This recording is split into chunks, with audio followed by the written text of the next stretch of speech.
Hey, it's James from PastCast Studios. Tonight, we're talking about James Stewart. From small town roots to the six shooter to a top movie star in Hollywood and the journey all the way in between. Listeners to the golden age of radio know that voice. Measured, thoughtful, steady as a man who's seen trouble and lived to tell it. It's the voice of Brett Ponsett in the six shooter, and the voice belongs to one of America's most enduring stars, James Stewart. But how did a Hollywood legend come to radio range? And what shaped the man behind that unmistakable draw? We're tracing the story of James Stewart, from his small town beginnings to silver screen greatness and back to the microphone. James Maitland Stewart was born May 20th, 1908 in Indiana, Pennsylvania. He was the son of a hardware store owner. Young Jimmy grew up in a world built on responsibility, honesty, and quiet determination. Those traits would follow him his entire life. He attended Princeton University studying architecture, but it was the stage that caught his imagination. Performing in campus productions, Stewart discovered something positive and powerful, the ability to connect. After graduation, he joined the University Players alongside future legend Henry Fonda. The theater sharpened his instincts, and Hollywood soon took notice.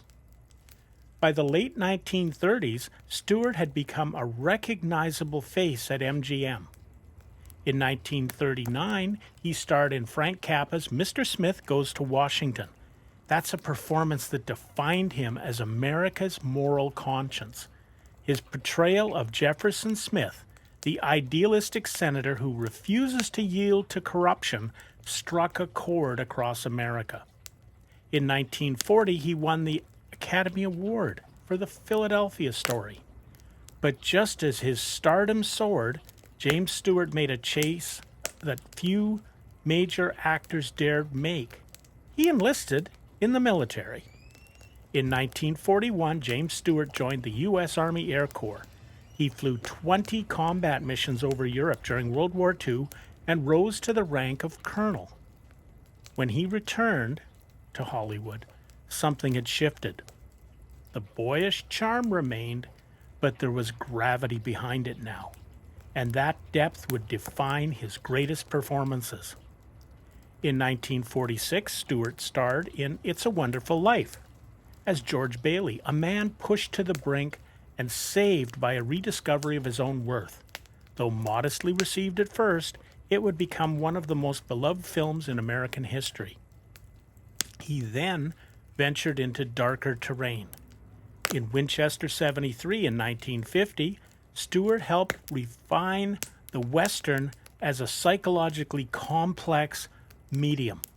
In Rear Window 1954 and Vertigo in 1958, working with Alfred Hitchcock, he revealed an undercurrent of obsession and vulnerability that audiences hadn't seen before.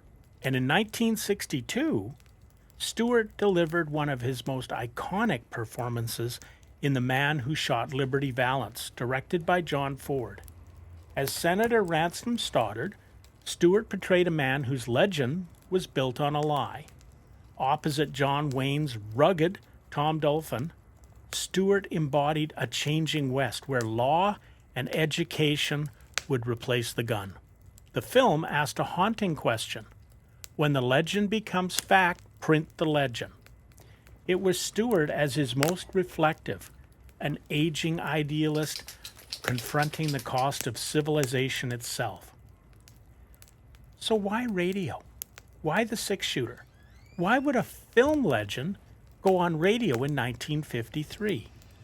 Well, by then, television was on the rise, radio drama was fading, but NBC offered Stewart something rare, a character piece. The six-shooter introduced listeners to Brett Ponsett, a drifting cowboy who avoided violence wherever he could, but he never ran from it. Unlike many Western heroes, Ponsett was introspective, gentle when possible, firm when required. It was a perfect fit. Radio allowed Stewart to firmly lean into what had always made him unique: the voice, the pauses, and the humanity. The show only ran one season, but it remains a treasured gem amongst old-time radio fans. And for many listeners, it's the most intimate way to experience Stewart's craft.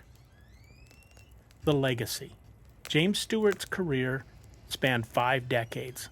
He was the idealist in Mr. Smith, the haunted dreamer in Vertigo, the small-town hero in It's a Wonderful Life, the aging statesman in The Man Who Shot Liberty Valance.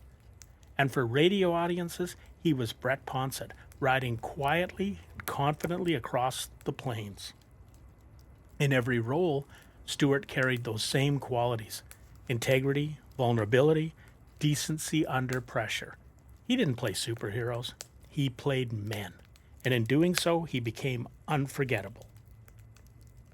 And for golden age of radio listeners, thank goodness James Stewart chose the 6-shooter. This is PastCast Studios. We hope you enjoyed this. Share, subscribe to the channel, leave us a comment. Who else would you like to know about?